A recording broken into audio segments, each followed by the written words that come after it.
No risk it, no biscuit.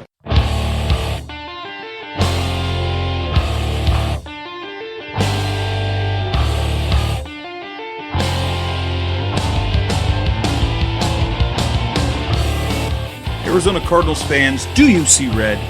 Are you part of the Red Sea? Then you are listening to the show for you. A podcast for Cardinals fans, by Cardinals fans, with outsider and insider perspectives. It's time to rise up and see red. Hello, Arizona Cardinals fans, and welcome to the latest edition of the Rise Up See Red podcast. Our Arizona Cardinals show with, insider and outsider perspective. I'm your host, Jess Root from CardsWire.com, one of the USA Today NFL wire sites covering and focused on your Arizona Cardinals. My co-host is Seth Cox from RevengeTheBirds.com, SB Nation's Arizona Cardinals team site, and also one of the hosts of the NFL Draft Breakdown podcast. Seth, how is everything going on? We're recording on a Tuesday night as always. It's nice sitting here with the windows open, enjoying the weather. I think that's about the extent of the enjoyment. Yeah, because this isn't gonna be the happiest podcast. This is gonna be not so pleasant because the Cardinals did what we said they better not do, and they went and laid an egg in Buffalo. It was a part Cleveland game last year, part Carolina game in the playoffs. It was just very disappointing. They got off to a slow start, couldn't stop LaShawn McCoy, couldn't stop Tyrod Taylor in the running game, then tried to rally, then had a bunch of turnovers, and in the end, a 33-18, very disappointing, very embarrassing loss on the road to the Buffalo Bills, who were previously winless, had just fired their offensive coordinator, were playing without Sammy Watkins, playing without Corey Glenn, playing without Ronald Darby.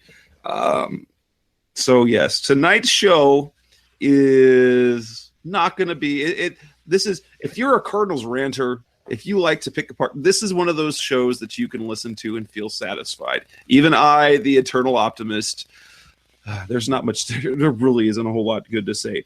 Before we get started, though, we're going to talk about, we're going to talk about some of the roster moves that have happened because there's been a little bit of news. We're going to talk about we're going to talk about pretty much everything that went wrong in the game. And we're going to look forward to as well.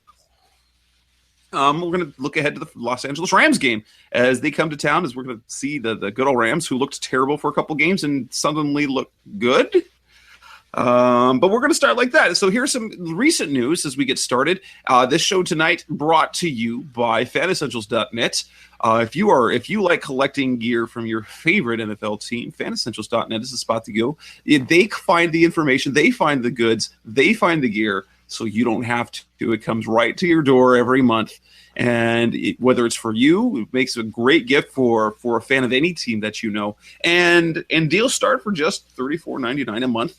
Everything's sent right to your door. Now, Rise Up See Red listeners get a special deal. You go to FanEssentials.net, sign up for a month, at least a month, and your promo code that you type in will be CRED. That's again CRED, and you will get 15% off your initial purchase. So head on over to FanEssentials.net, check it out, get the Cardinals gear that you're looking for so you don't have to. Cardinals news. Steve Keim announced on the radio, on his radio spot on Monday, that he was going to bring in a whole bunch of players, 9 players to try out, and we have some actual news coming out of the game. We knew that punter Drew Butler hurt, he re-injured his ankle, so it's not only just ankles, his Achilles, it's his foot. He obviously is kind of incapacitated for a bit. Troy Nicholas, good old Troy. We knew this was going to happen. He got hurt, suffered some sort of wrist injury, and he is on injured reserve. The chatter is from people around, some of the media, is that he is done for the season. The Cardinals cut Cameron Canaday, their undrafted rookie long snapper. They cut 5th round rookie safety Marquis Christian. They promoted Ifani Moma from the practice squad to replace Troy Nicholas on the roster, and they have not announced yet. They have not made any formal announcements as to who will be the long snapper. However, there is a report out there. What's his name? Eric Weaver? Is that the name? I forget the name. I don't have it in front of me. Aaron something. I should know this. Hold on, I got it right here. Aaron Brewer. Brewer, the guy who he long snapped the last time the Cardinals brought to the team a long snapper formerly of the Denver Broncos. He lasted quite a long time in Mike Leach. So reportedly it is Aaron Brewer that the Cardinals have signed to replace Cameron Canaday. That was a lovely thing they did for a couple of games. There is no report. They brought in some punters. One is supposed to be signed, I'm sure, by tomorrow, since they'll need someone to practice. And it looks like they're going to keep 2 punters on the roster, at least until Drew Butler is healed up and ready to go. And so then we got Shaq Riddick gone from the practice squad. They replace him with Cam Johnson. The Marquis Christian cut. That was surprise to some. So first of all, what are your reactions to the moves? Surprising, not surprising, and what do you think we're going to see moving forward? I'm not surprised by the. I mean, let's be honest. I said Canada should have been cut after the Patriots game. As a guy that long snapped in high school, and that's far off from the NFL. As somebody that long snapped in high school, you're defined as a long snapper by what you do in like pressure situations. And in the first chance you botch the snap, like that was just an omen that the situation was too big for him. And it wasn't a physical thing. It wasn't that he's not a good snapper. It's just snapping is a lot mental, and getting excited, having too much adrenaline, being scared of the moment, all of those things, they all play into the reality of it. So, I wish Cameron Canaday well, but I said after the New England game he should have been cut then, and I stick by that. Now it's kind of worked itself out. Drew Butler, obviously, it'd be odd if they kept him active more than 2 weeks, unless it's not a very significant injury, because they can't keep 2 punters on the roster. They can't keep 3 kickers on the roster for more than maybe 2 games, maybe stretching it to 3, while the new punter gets settled in with Butler, or with Catanzaro holding. But, it makes sense, the fact that they have to get a new snapper in here, that they probably want to keep the holder as, keep that the same for as long as possible, because they don't want too much change within the routine for Catanzaro, who has been, good, but not a great kicker in his career. And so you don't want to change too much right away. Shaq Riddick for Cam Thomas is basically one athlete for another. That's it. Nothing more. Thomas is a pass rusher out of Virginia, long, lean, pretty okay athleticism. So makes sense that they would bring in the same player that they just got rid of, I guess. And, Marquis Christian, that's the one that was surprising to me, but maybe that's a shot across the special teams bow as much as you can take one. I mean, Canaday and Christian were both brought in to help the special teams units that have been really bad so far, and so they both got, the boot quickly. And for me, the Christian one, it was surprising on one spot, but not surprising because he'd been inactive all 3 games. And I think that was more than anything, he was just behind too many guys, even on special teams. I remember I talked to him in the offseason. One of the goals he wanted to lead the team in special teams tackles. He hasn't even been able to play special teams yet. But I guess the surprise for me is DJ Swearinger. Not only has he played solidly on defense, he's had an important role on special teams as well. And they've got a bunch of guys who they brought Brandon Williams in. They've got Marcus Cooper. He's been playing special teams. And so you've got a number of guys. The numbers game was there. Some fans are asking, well, you've got 18 linemen on the, between the 9 offensive linemen and 9 defensive linemen. Why not just cut number 19 or number 18, one of them? That's always a possibility, except what do we see right now? We've got a banged up offensive line with Evan Mathis. They kept John Wetzel because he was the only really swing tackle. They don't really have a backup tackle. Defensive line, you've got Frosty Rucker out, you've had Kandichi out, and clearly they like the upside of Xavier Williamson and Olsen Pierre because they've kept them around even though they haven't been active. It's kind of interesting how they went. So the move wallet is a little surprising considering how much talk and how much was said and praise that Christian got in the preseason and just after the draft. I mean, he was Adrian Wilson's find. The front office, the personnel department, they loved what he'll be coming out. They said, watch out for Marquis Christian. Coach Arians talked about it all through the preseason and during camp, having a really good camp. And I think that was simply just a numbers game. Now, I happen to know that, if he clears waivers, which I hope he does, he will be back on the practice squad. It'll be kind of the case of Harlan Miller. But it'll be interesting to see, kind of think how things are playing out. The candidate, that was inevitable. Troy Nicholas, whether it was now or whether it was later, he's going to get hurt. So it's not funny, but it is. It's funny. It's sad because he has a lot of potential, but Cardinals just have the terrible luck when it comes to drafting tight ends. Rob Hausler, who, in fairness to Rob Hausler, had a fine final season with the Cardinals.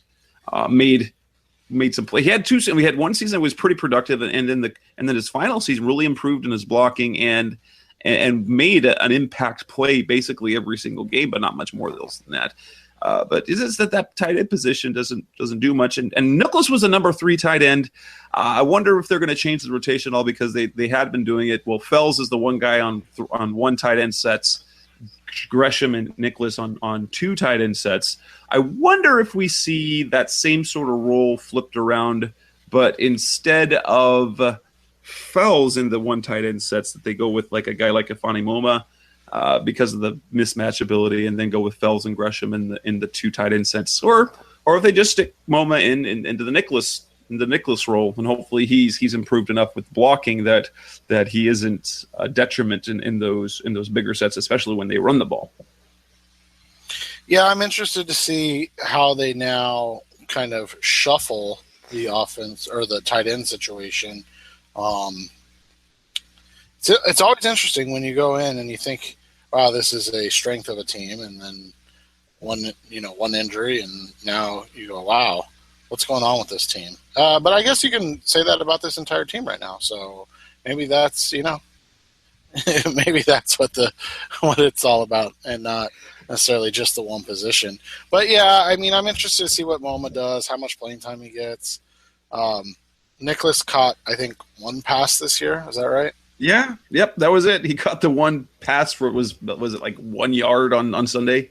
Yeah. So, I don't know. It's been an interesting first couple of weeks. What I find interesting in the players they brought in, the one thing that surprised me a bit was we saw brought in. So they brought in punters, brought in long snappers. The other position they brought in, inside linebackers. Very interesting in that sense. Is it maybe Minter? Special teams? Minter's been good to me. And Minter's been fine. Buchanan hasn't been the same so far as last year, but he's productive. Maybe it's looking for someone to replace Gabe Jackson or Alani Fua. Maybe that's the case. Yeah, I'm just wondering if it's another special teams type thing. Could be. Like if they're looking for a specific player on special, I'm going to look at Martin.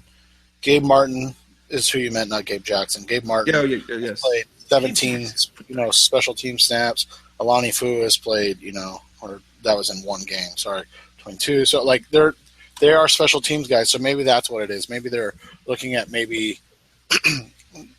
they have identified those 2 or one of those guys as being the weaker link on what has been a weak special teams unit so far. So maybe in the names that came up were some interesting ones. Remember Nate Irving, where the Cardinals looked at before? His name came up again. Apparently, nobody liked him that much because he didn't end up getting signed anywhere. But yeah, that's kind of what's happened. of the punting situation. I mean, we already said like it's going to get resolved. They're going to bring somebody in, but was it weird? Now they didn't practice today, but wasn't it weird to you that they didn't make a signing today to have that guy in here? I mean, of course they can bring him in tomorrow. It doesn't make a difference, but like getting him into the playbook, understanding the plays, like the punt, what the punt angles that they want, where are they, because it's not as simple as like go back and kick the ball, right? Like there are, I mean, we like to think it is, but there are some intricacies to the position, and I just thought it was interesting that the long snapper position got filled, but the punting position they were like, all right, well, we'll bring them back in tomorrow. Like, was it that they were underwhelmed, or was it that two of the guys were so close that they're like, all right, we'll do it again tomorrow? Type like it's just weird to me because you're talking about a position that they need filled probably tomorrow at the latest. Like you wouldn't want to see it stretch into Thursday and Friday, right? My guess is based on when the Cardinals make press releases. It's usually about when they announce moves and roster moves. It's typically on a Tuesday. It's typically about noon, 1 o'clock. So it's early afternoon. Maybe they just hadn't gotten down. Maybe hadn't made a decision yet because they brought in several punters. Yeah. So they brought in a few guys. Maybe they're still looking at them. Maybe they were just in the negotiations. And so you've got 3 guys to talk shop to, maybe one wanted more money than another. So I would expect there to be an announcement tomorrow, and I expect that there's already an agreement in place, just like the one, because they didn't announce the signing yet either. They didn't announce the signing of their long snapper yet either. So that's just out there from Josh Weinfuss. That's just a report that he put out there that they've come to agreement. So when the initial thing, we know how the Cardinals react to that. They just cut people like Elijah Penny. That's true.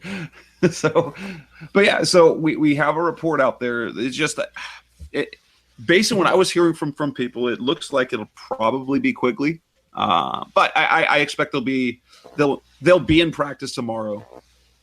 Whoever it is, he'll be in practice tomorrow, and then they'll make the announcements afterwards. Or maybe they'll make the announcements before, because reporters will be out being able to see the special teams portion of camp, portion of practice tomorrow. So maybe we'll be able to. Yeah, I expect the guy will be there because they'll need to work on punting and probably holding and stuff like that. Yeah, I just thought it was interesting. Like, yeah, I guess they didn't announce the Brewer signing, so it's basically doesn't matter. But yeah, it's always interesting to me how they go about these type of things, and like, oh, this is what we're doing, and so I don't know. So let's move from that and talk about more depressing stuff and about. We're having so much fun talking about new punters. So next up on Rise Up Sea Red, we're going to talk about the Bills game, and we're going to say basically how everything was terrible. We're back on Rise Up Sea Red, and it's time to talk terrible. The Buffalo Bills run all, and they basically just out physical, they did to the Cardinals what we hoped the Cardinals would do to the Bills, except for the fact that the Cardinals didn't give up. They kept trying. The effort was there. He just couldn't do it. So what went wrong? What went wrong in that game against the Bills? Let's say, which was worse? Offense, defense, or special teams? Yes. Which was worse? Coaching. No. What went wrong? They got off the plane in Buffalo, and then they decided that they weren't going to play a football game, and then they realized, oh crap, we have to play this football game anyways, and then they thought, okay, well, it's the Buffalo Bills, so eventually they're just going to lay down for us, and we'll be able to be the Arizona Cardinals. And then they realized, oh crap, we're not really that good right now, so we can't just be the Arizona Cardinals. We have to actually be a good football team, a disciplined football team, and a football team that doesn't make a ton of mistakes. And I mean, that was basically it. You look at it, I've written about it, I've talked about it. the first three defensive series were fine. I mean, they forced the Bills to punt the first series. The Bills had negative 15 yards on their first series, punted the ball. The Cardinals got the ball at the Bills' 40-yard line and gained 2 yards and quickly punted away. The next series, I think it was like 5 plays, and then the Bills punted. The Cardinals quickly gained, I think it was 3 yards, and then punted the ball away. And then the next series, the Bills went down and kicked a field goal, and that was basically like the tipping point of the game, because from that point on, Arians, Palmer, and the defense all of a sudden thought, oh, crap, we got to play catch-up. Here we go again. And so you saw it. I mean, I've never seen an instance where a team physically dominates another team defensively on the first 2 series and then slowly, like the dam starts to just break, and then, by the end of the second half, it was, it had flooded and there was just no hope by that point. Yeah, they made it a closer game, but then you saw the errors with special teams, and then, we all know Carson Palmer, when the going gets tough, he throws interceptions. So that, he tries to throw the team back into the game. And let's just be honest, right now it's a combination that he doesn't look like he has the arm strength. His wide receivers outside of Larry Fitzgerald cannot be trusted. Yeah, Jerron Brown has had 2, nice games. John Brown came alive a little bit this week.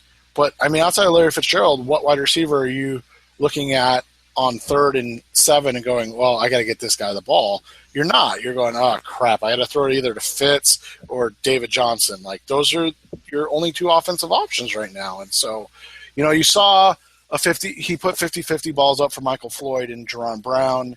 And for whatever reason, there was just no desire. There was no fight from those guys to win the ball. Obviously, now we know that Floyd was having some headache and dizziness issues, it sounds like.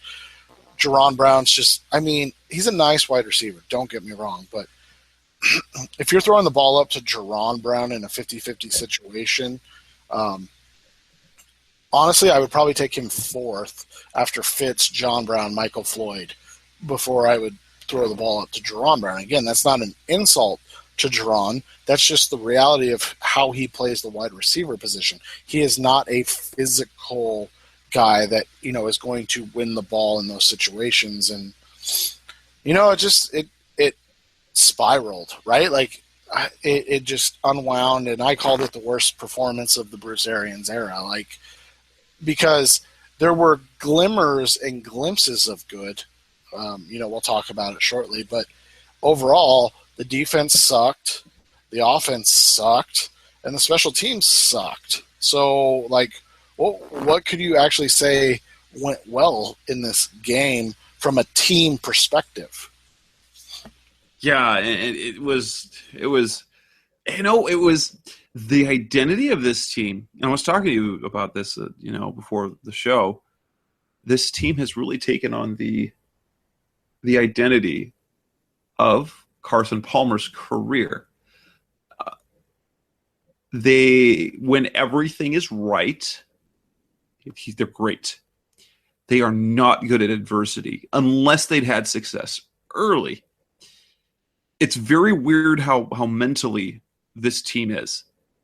Defensively, they started great. All it took really was 1 third down pass that Michael Floyd just dropped to really just turn everything around. That it was like, that's an omen. Oh, he dropped. It's going to be one of those games, and then they tighten up, and then the defense plays poorly, and the offense struggles, and then they get behind a lot, and they have to rally back, and then they start turning the ball over. I mean, there's just other mistakes. I mean, there's the bad snap on the field goal, which returned for a touchdown. And then you got 4 fourth quarter interceptions by Carson Palmer. Couple of them bad miscommunications. Couple of them he's just trying to do too much. Now, in fairness, I said this about Kurt Warner as well. Kurt Warner was a fantastic quarterback to take you to a lead and win games, but he was not a great quarterback to rally you back because he did the same sort of thing. And there's probably a lot of quarterbacks you can say that about as well historically. Very few can rally you back from multiple score deficits without kind of, because they start taking more risk. And Carson Palmer is the perfect example of this. And that's how his career went in Cincinnati. He put up big numbers, but then in crucial moments, he'd had turnovers. And that's what we see now. If he's asked to do too much, if he's put in a situation where he's asked to do more than, or he feels he has to do more than he should, it just doesn't go well. It just doesn't go well at all. They don't handle their own adversity well. It was against New England, we saw it. There was a miscommunication in the back end of the defense. Chris Hogan scores that touchdown, and that changed the tone of the game. They weren't as free. They didn't play as – they were tight. It was like they were trying to regather themselves. And then on Sunday – and they didn't have that happen against Tampa Bay because it was just – Tampa was terrible. And so they had things go their way. The Cardinals have to start early. They have to start quickly when they score offensively early, whether they give up only a field goal and score a touchdown or they get an early lead, then the rhythm starts and then they play confidently. If they get down, they don't play with confidence and they start making mistakes. And they start pressing, like all of them. And we talked about it, or I talked about it on my show, the wrap-up show a little bit with Tyler, and that they start pressing in the sense of like trying to make plays. And we saw it with Tyrann Mathieu in that play. Like, if the offense is doing anything, do you think he tries to pick that ball up and run? Or do you think he just falls on it, tries to roll himself up and run? I think he still tries to pick it up. That's a Mathieu play. He's trying to make plays. He just failed to do it. Yeah, but I thought it was a good point somebody brought up. Like, he probably felt like he had to score a touchdown because just getting the ball back to the offense wasn't good enough. Whereas, like, that's probably true. He probably knew the situation, batted it, and rather than instinctively picking it up, he's trying to. Yeah, and that's what I was thinking is like, yeah, he probably picks it up, like he probably dives on it and rolls and tries to get up and get going again. But like that was like almost like and it wasn't worried or anything like that, but it was almost like crap, I have to get this ball and pick it up because if I don't pick it up and score, our offense is just going to throw another interception. Like that's kind of what it seemed like now that I go back and look at it and kind of look at the play overall. Like they need, like he felt like our offense sucks, so there's no way they're going to score if I fall on this football, so I better pick this up and get to the house. And, it was one of those things like you said, for whatever reason, this team, when they get behind early, struggles with adversity. Patient. They're not patient. You look at Seattle. We'll take a couple examples. Seattle and New England and Denver. They never panic. The way they play, they stick to their game plan. You don't see Seattle changing the way what they're doing. They know that they trust their defense, and so offensively they keep to it and they wear you down. New England does the same thing. There's a quiet confidence, even if they get down there, they say, "Hey, we got this. We're going to come back." And they just stick with it. I think it's a Carson Palmer thing. It's a Bruce Arians thing. They get impatient and they try to get things back quickly. And so they're going down the field, taking those downfield shots, and they're not hitting. And, it's hurting them because they keep giving the ball back on punts rather than what started happening in the second half. They finally got into rhythm because they were taking the plays that were there. The shorter plays, the run plays, and, they chewed up, 8.5 minutes. They chewed up 8.5 minutes in that drive in the third quarter, and that's really where they got their offensive rhythm.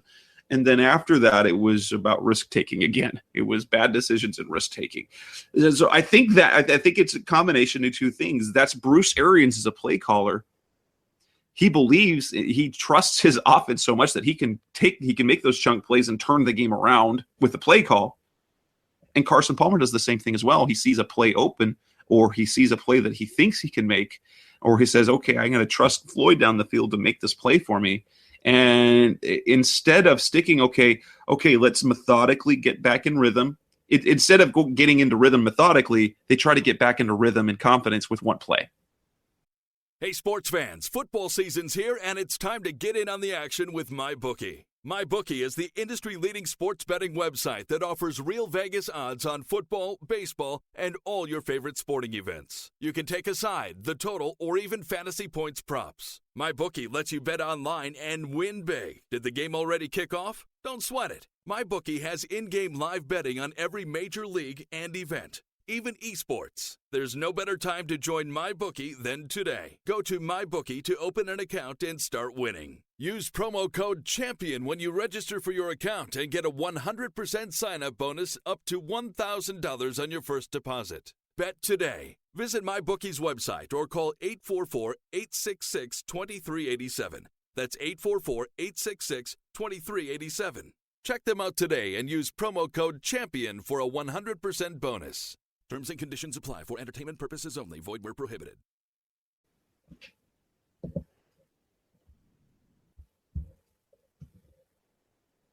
You're muted. Yeah, I was. It's just been unfortunate through the first couple games that, there's been no steady play. Like, even the Tampa game, it was just a bad first quarter offensively, and then it was really, really high. And then it, expectedly petered out at the end. Like, let's be honest. Like, we're not going to expect the Cardinals to score, 70 points on a team. Like it petered out or whatever. No big deal. But then they haven't found a way to consistently, 28 points is a good point number. Like, I'm not saying they have to score 7 points in every quarter, but man, it should be nice to have an option to score points in the first quarter. Yes. Well, especially because of the way they react to things. They're kind of the opposite of last year, the past couple of years. They start quickly, and then they have lulls at the end of halves. And it's successful. Like, how for their success, they can handle mentally the end of the half lull because they can come back after on the second half and then start again. But when they get punched in the gut, they trip and fall down, then they're like, oh crap. We have to do it. They try too hard. I don't know what it is, but look, offensively, was there a single bright spot that you saw? Because all I saw was, nothing was right.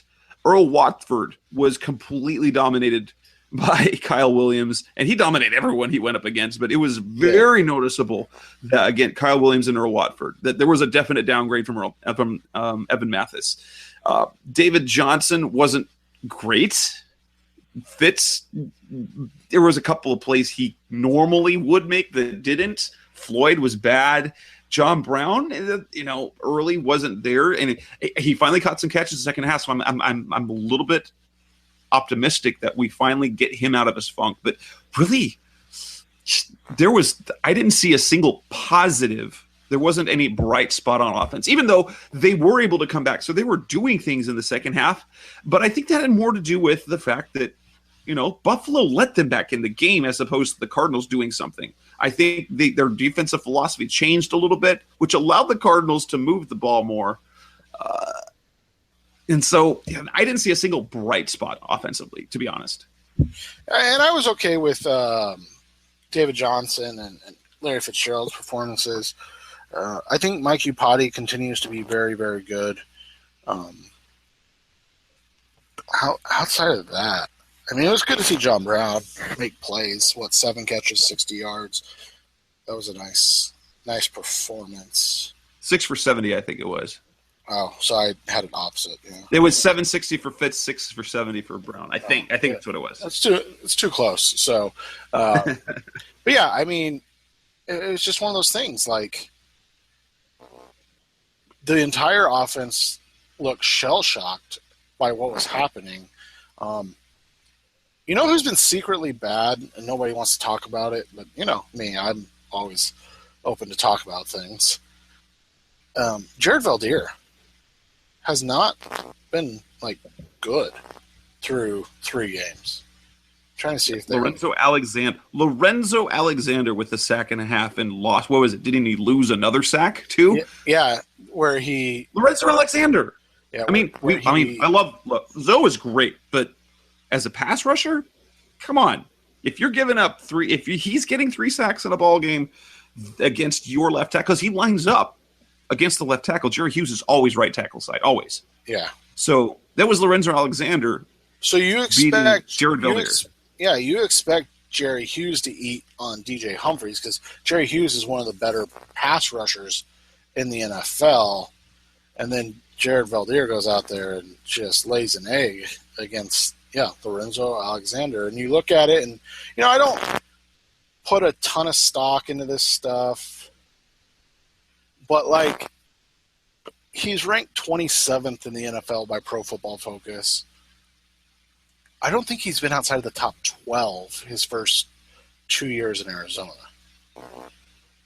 So, and I know it's only a 3-game span and whatnot, but it was just ugly against a Bills team that, again, we talked about it on paper. This should have been a cakewalk. Like, this is a layup. A team struggling with their identity, firing a coach already. Missing starters. They are missing their best offensive weapon outside of Tyrod Taylor. They're missing their best offensive lineman. They're missing their best defensive player. And that's the performance you get? Maybe the Cardinals have to get teams at full strength. Maybe that's the key. Like, well, maybe that's the thing. Maybe that's exactly the thing that they mentally. Maybe it's the Pittsburgh thing, because you see, when Landry Jones got in the game, they're like, all right, we got this, and then they didn't, and they played poorly. I don't understand this at all. Yeah, it doesn't make any sense because they haven't done anything. They haven't proven anything other than that they play poorly when it matters. They play poorly if they get off to a bad start. Defensively. Interesting thing, and this has kind of been the trend all year. We are seeing their key players perform well. Patrick Peterson, interceptions, shutting down receivers. Marcus Golden and Chandler Gordons are getting sacks. I mean, historically, they've only ever, before this season, only had 2 players who had a sack in each of the first games of the season. Bertrand Berry, Curtis Greer, 2 of the best pass rushers we've seen, the Cardinals have. Both Golden and Jones have managed to do that this year. So they're getting sacks. Patrick Peterson's getting interceptions. Kevin Minter and Deion Buchanan, they're getting tackles. Calais Campbell has been, he's played well. But as a unit, they've not been good, especially against the run. They were okay in yards per carry against New England, although LeGarrette Blount, when it mattered, they couldn't stop him. They couldn't stop LaShawn McCoy. They were not stopping Doug Martin, and then he got hurt because he even when he left, he had just over 4 yards of carry. So it's not like they've been making running backs work. They really haven't. And I said this in 2013, kind of how we saw their season go in 2013 and 2014. Their run defense was built to stop the run early until they got a lead, because if they were out physical, if they had against physical running teams who could continue to pound the ball, they just got ran over. They'd get run over. And then that's the case we saw here. The offense didn't put points on the board early, and so the opposing offense could continue to run the ball. And when they continued to run the ball, the defense was exposed. And I don't know what it is. Maybe it's the Frosty Rucker not being out there. It's a big difference, but they're just not playing well. They're not playing well against the run, and it doesn't look pretty. Well, and it's interesting. You and I have had this conversation half a dozen times on this very show. But, Josh Morrow and Ed Stinson are really nice role players. But all of a sudden, they've become very exposed as not very good now that they're having to play a ton of snaps. Then you throw in Rodney Gunter, who seems to have regressed when being asked to play a position other than nose tackle and, do this. And now all of a sudden you have a good right defensive end in Calais Campbell. You have a average to above average nose tackle in Corey Peters.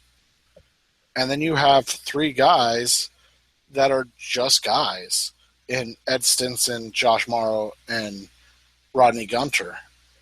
I was very surprised to see Xavier Williams inactive in this game,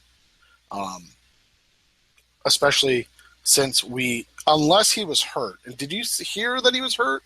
He wasn't on the injury report all week, so it was right. It had to be a case of effectiveness or game plan, but he played he played well in camp against Tampa. He played really well because he played the Robert Kindici mode.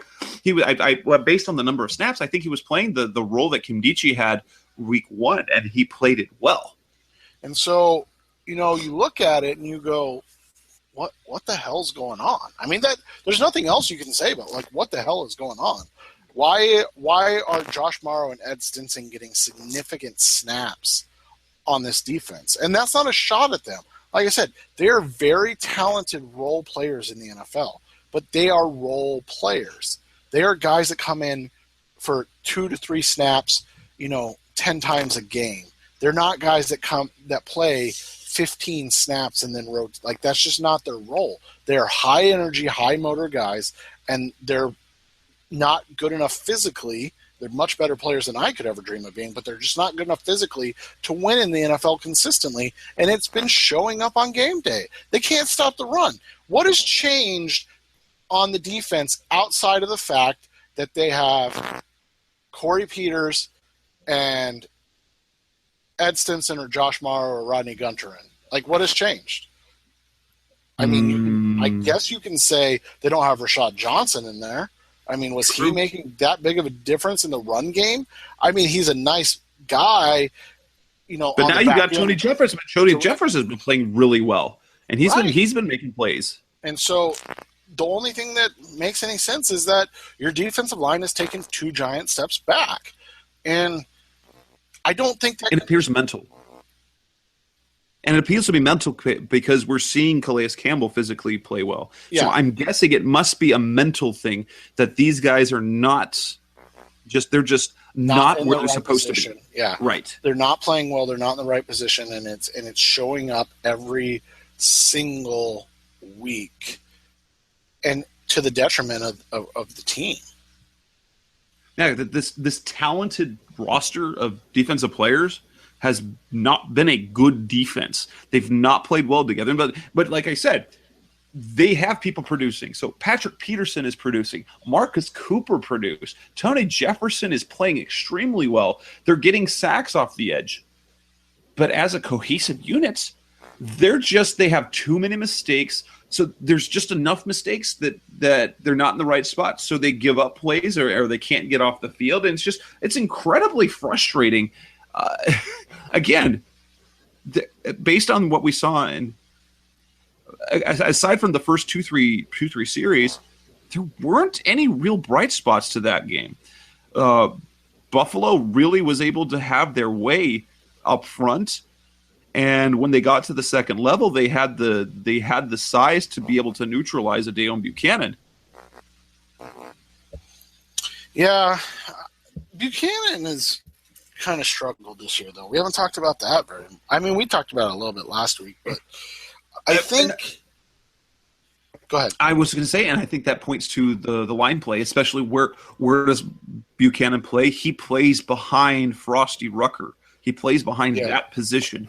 So but if they don't keep him clean – yeah, and I get your point. I do. But, you can't honestly tell me that Frosty Rucker is that integral of a part of a defense that he goes out for 2 weeks and it just becomes a giant S show out there stopping the run, right? Like, he's a very nice player, but he is a completely replaceable entity along a defensive line. And so, like you're saying, so if these guys aren't performing, then it needs to be somebody else in there. And you have Pierre Olsen, I can't even remember which way his name goes, Robert Kimdiche and Xavier Williams, all three inactive. Pierre's been inactive, I think, 2 of the games, Kimdiche the last 2 games, and Williams this game. You know what? Make Ed Stinson and Josh Morrow inactive and see what happens then. Like, honestly, could it get worse? I know that we're not there in practice and everything, but you can't tell me every week, oh, well, they have a good week of practice and you know, Kimdiche needs to play better in practice, and then they come out and they look like garbage on the field, and then say, well, you know, Kimdiche's got to play better. If he's playing that bad that Josh Morrow and Ed Stinson are outplaying him so much that they are getting all the rotation time, then is he even worth like keeping around? And I'm obviously using hyperbole here, but like, you cannot tell me he's playing that poorly in practice. Maybe. Now, the Morrow thing is an interesting one because they use him for a specific role, and he is when they go nickel, he's their 3rd defensive lineman for the set when they use him. Sort of, it's somewhat, if you had to pick it out, he's the outside linebacker, but it's for certain nickel packages. And so he offers a skill set that the other guys don't.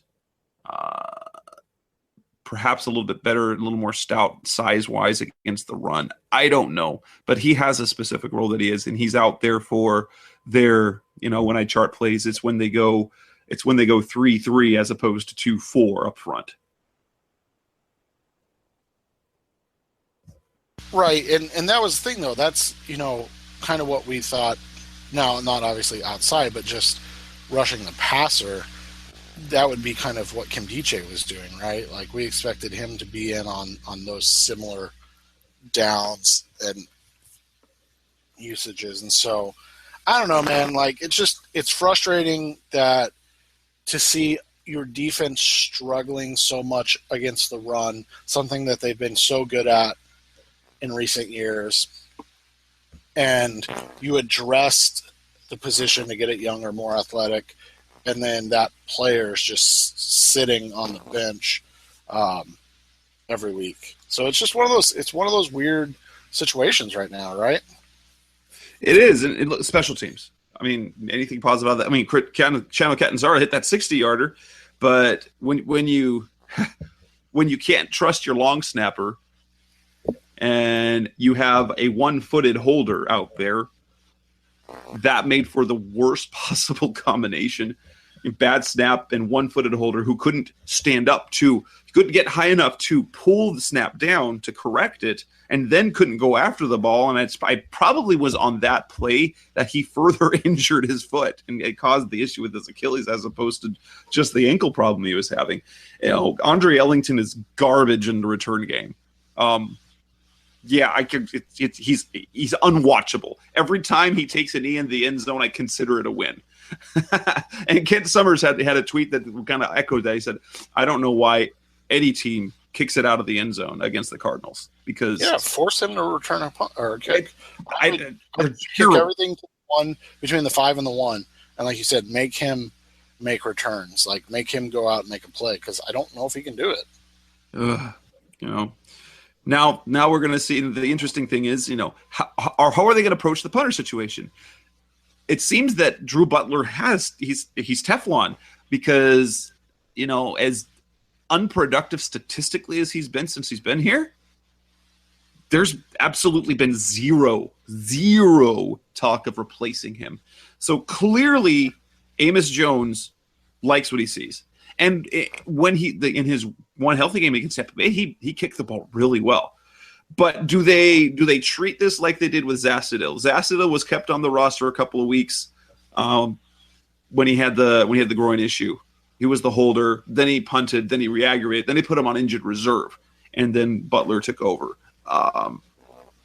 It's going to be interesting to see how they do this, whether they bring in a punter and then they decide to like him more than Butler and then cut Butler when he's healthy, or if they put him on injured reserve, or if the other guy is just a temporary, because that's going to be interesting to see how that goes, because Butler, I mean, every fan knows he is the guy that fans are like, why is he still on the team?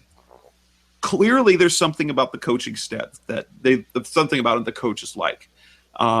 Because he continues to be here. I mean, they brought in a punter in training camp, but the competition was never close.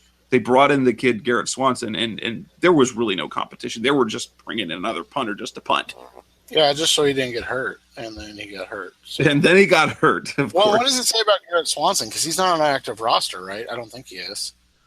No, he they thought so much of him that they let him hang around for 5 weeks, and then we're like, all right, talk to you later, buddy. And then Butler gets hurt, and they're like, well, we need a punter. Let's call up Tim Mastay and Ryan Quigley and see what they're up to.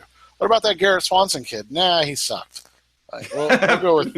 well, we did see they already did get burned by the specialist undrafted rookie guy. So yeah, that's. So let's talk about let's move on from, because really they're everything that they could have done wrong they did. They didn't start well. They turned the ball over late. They just lost every defensive thing that they stopped playing defense. So everything went wrong. So let's hope this changes things. Next on Rise Up See Red, we'll talk about the upcoming games against the Rams. Hey, sports fans, football season's here, and it's time to get in on the action with MyBookie. MyBookie is the industry-leading sports betting website that offers real Vegas odds on football, baseball, and all your favorite sporting events. You can take a side, the total, or even fantasy points props. MyBookie lets you bet online and win big. Did the game already kick off? Don't sweat it. MyBookie has in-game live betting on every major league and event, even esports. There's no better time to join MyBookie than today. Go to MyBookie to open an account and start winning. Use promo code CHAMPION when you register for your account and get a 100% sign-up bonus up to $1,000 on your first deposit. Bet today. Visit MyBookie's website or call 844-866-2387. That's 844-866-2387. Check them out today and use promo code CHAMPION for a 100% bonus. Terms and conditions apply for entertainment purposes only. Void where prohibited. We're back on Rise Up See Red. Next up on the docket is the Los Angeles Rams coming to town, and they look like an awful, awful, awful team. And then they score 37 points against the Tampa Bay Bucks, which sort of cheapens our win. It did cheapen the win that we had against the Bucks. Yeah, when the Rams can go out and do what they did. And then the Rams scored 37 freaking points in Tampa Bay. Ugh. It's one of those things. So now we get this. The Rams, at least now, the Cardinals have seen the Rams play well. So they saw the Rams play well. They're not going to be looking at an 0-3 team coming as, oh, yeah, we got this. And plus, they should still have fresh in their minds how their game last year went when Los Angeles came to town, because it was, aside from the fourth quarter turnovers, it was almost exactly how it went last year. It was like against the Bills. I mean, they had the turnover early. In this case, it was an early turnover that was the adversity. Los Angeles, then St. Louis put points on the board, and the Cardinals are playing catch up the rest of the way. And then Carson Palmer couldn't connect on passes. So, what do we expect this week? Should we be worried, or should we expect this team to turn around? Because I think we're at a point now is we don't know what to expect. Yeah, I mean, I still think this team is good, which shows how dumb I am. But I still think this team is one of the better teams in the NFL. They just haven't shown it, and so maybe it's not fair to expect them to, like, maybe we're as a fan base are unrealistic. And I hate to say that, like, they've they did play toe to toe with with the Pats team that apparently is unbeatable. I mean, come on. I mean, they shut out the Texans. They shut out the Texans with Jacoby Brissett. Okay, I'm going to see this. Bill Belichick is going to play Julian Edelman all game at quarterback, and they're going to win a game. I don't know how it's going to happen. They don't make sense. So that loss isn't a bad loss. That's an understandable loss, especially since they had a handful of mistakes. That one of those mistakes goes away, they win that game. They dominate the Buccaneers, but then this Bills game. If they had beaten New England, then the Bills loss is just the hiccup. That's the Pittsburgh game. That's the LA. That's the St. Louis game from last year. So it becomes the hiccup. But now having lost to be 1-2, it looks in some ways it looks worse than it is, even though when you play as poorly as you do against a team that's bad, because Buffalo's a bad team. They are. I mean, they're a bad team. They played so there's no way to go around this. They played poorly. That causes reason for concern when they come home. Now, obviously, it's a home game. Obviously, it's a division game. And obviously, it's a rematch. It's a revenge game. But what can we expect? Todd Gurley got back on track. I mean, and they haven't stopped the run. So, Todd Gurley? Ooh. Yeah. Yeah. What do you expect? I expect this team to rebound. I really do. I don't think they're going to rebound like they did against Tampa, but I think they're going to come out and win this game like 31-13, 31-17 type stuff. It's going to be a multiple score win. And honestly, if it's not, I think you begin to wonder about the long term of this team, this iteration of the Arizona Cardinals. And we'll talk about it more next week because I don't want to talk about it right now. But if this team loses or squeaks by or has to pull one out the last second, I think everything that we thought before the season started goes out the window, and we have to just reassess the whole thing, right? We have to look at it like this is a team that has some talent but doesn't know how to play right now. So they're basically, like you said, they're the 2013 version of the Arizona Cardinals. They're not the 2014 version that was devastated by injuries, and they're not the 2015 season that just ran into a juggernaut. They are, right now, the 2013 version of the Arizona Cardinals. They have talent that just hasn't meshed together. Because remember, Todd Bowles' first, 7 games in Arizona were not great. And, obviously we all remember Carson Palmer's first 8 games in Arizona. So I think we're kind of at that point, all right, is this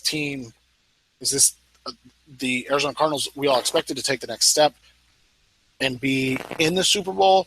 Or is this the Arizona Cardinals where, Father Time is catching up with their most important player in Carson Palmer? Bruce Arians is going to be the last person to realize that, and now hasn't made the right adjustments type yet. Or was that just, the freak Palmer going Carson Palmer game, and it wasn't, who he is as a quarterback anymore? I think those are all legitimate questions, and that's why I think if they come out and they blister the Rams, you look at it and go, okay, everything's good. But if they come out and they squeak by, or God forbid, start the season 1-3, I think you take a step back and you go, okay, what is this team? Are they as good as we thought, or did that window?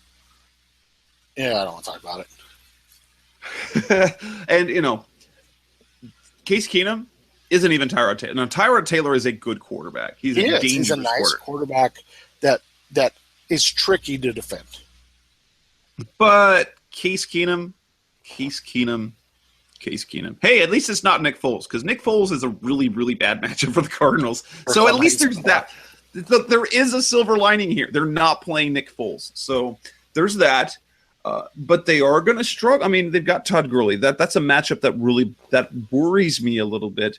And I don't want to. I want to say that the Cardinals are going to bounce back and should win by a couple of scores. Except I've been wrong all season. We both have. We haven't called. What I said, the Cardinals, they should win by 10 to 14 points over the Patriots. They should. That's what they should have done.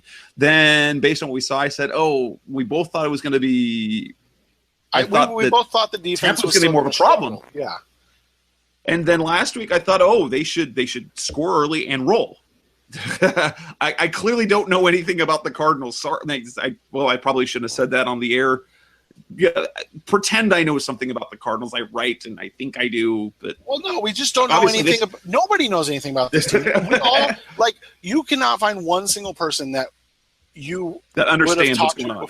Well, yeah, that you would have talked to before. I mean, Kent Summers, Darren Urban, Mike Jurecki, Gambo, Burns, all of these guys. You talk to them before the season starts, and you say the Cardinals start out 1-2. They're going to go, yeah, right. And, we were talking 7-0. We were talking 7-0. And you throw in that caveat of no Tom Brady, no Gronk, no Ninkovich. They get Buffalo fires their offensive coordinator, has no Cordy Glenn, no Sammy Watkins, and no Marcel Darius. And I tell you, those are the two games they lose. You would think I was on crack. You'd be like, no way.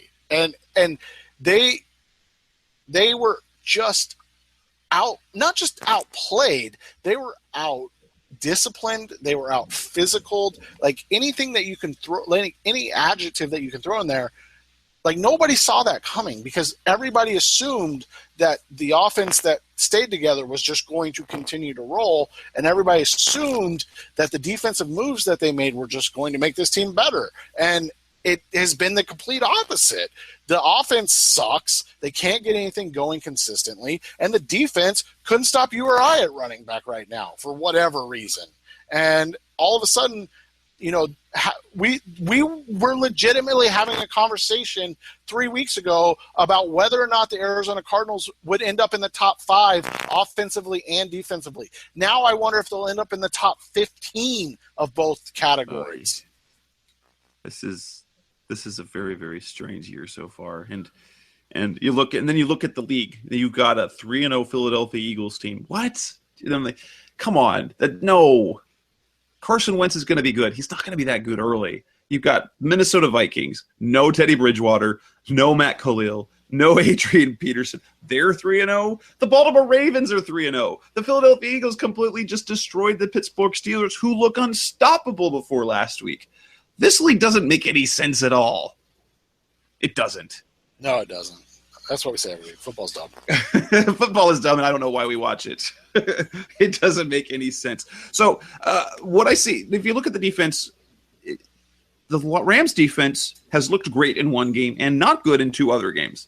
So they looked completely overmatched by Blaine Gabbert and Carlos Hyde against San Francisco in week 1. They completely dominated the Seahawks in week 2. And then they gave up 32 points to the Bucs team, who turned the ball over 5 times against the Cardinals. So what defense are the Cardinals going to be facing? Or maybe if we look at it this way, let's look at the team that Chip Kelly's got a good offensive team. They are not a super physical team. Seattle is still a super physical team up front. Tampa's not, which tells us the Cardinals should be able to put up points against that Rams defense. They are weaker in the secondary than they have been in years past. They still have a very stout front, but they appear to be built to stop the Seattles and not the other teams. Yeah, and again, I think I still am not convinced that the first 3 weeks actually happened, legitimately. And that's what my issue is, because you look at what the Rams have done being the division leaders at 2-1, my goodness. And like you said, they dominate Seattle physically. They lose, they can't score on a soft San Francisco team. And then they go out and play arena football with the Tampa Bay Bucks. Like, their team makes no sense. They've won in two different ways and lost in a completely different way. Who are they? Well, they're the division leaders, and this is as much as a must-win game as you can have in the first 4 games of a season, because you're talking about a game against the division leaders, and you're talking about basically becoming 3 games back with a loss, because you're 2 in the loss column, and they have then the first tiebreaker of head-to-head. So, they all of a sudden have to make up basically 3 games until that next Rams game, which is the last game of the season. And we talked about this to start the year. Like, we were thinking the last Rams game of the season was like that 4th loss of the season, because they had locked up the NFC West. And right. They were going to sit players to not have to worry about knees and ankles and bones being broken. And now we're talking about the 4th game of the season could possibly define what this season is for the Arizona Cardinals. I just don't understand it. The Cardinals roll 31-13. I can't even talk about it anymore. Because it doesn't make any sense. So let's go with that. So here is your ray of light. The Cardinals are going to come back, and they're going to look good, and we're going to make Jeff Fisher look stupid, because that's what we want to do. And the Cardinals are going to be fine, and then they're going to have a game in San Francisco, and they're going to be fine there. And yeah, so that sounds good. So let's wrap that up. Let's wrap the show like that. So after all of this yuck, we're going to go under the assumption the Cardinals bounce back. There was reason to be concerned, reason to think, but there's too much. There's too much at stake. Division games at home are must-wins. The Cardinals know how to win must-wins. Let's just hope no starter gets. Let's hope Todd Gurley doesn't get hurt, or somebody else gets that. Aaron Donald gets hurt, because then they'll play poorly. So Rand's going to go in healthy. The Cardinals are going to dominate, and then we'll have a much better show to talk about next week. How's that sound? Sounds great. I think we'll be back next week talking about the 2-2 Cardinals, and then just we'll be doing a solo show while I try to figure out what's going on in the world. So this will wrap up the latest edition of Rise Up Sea Red. We talked Cardinals. We basically talked. This is our doomsday show, even though it's not quite doomsday. It's approaching that way.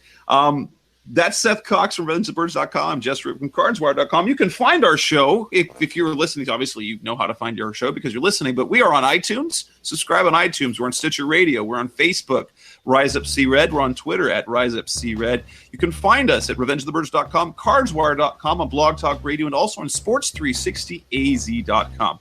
That's Seth Cox. I'm Jess Root. Thanks for listening, and hopefully we're talking about a 2-2 Cardinals team a week from now. Have a good night, everybody.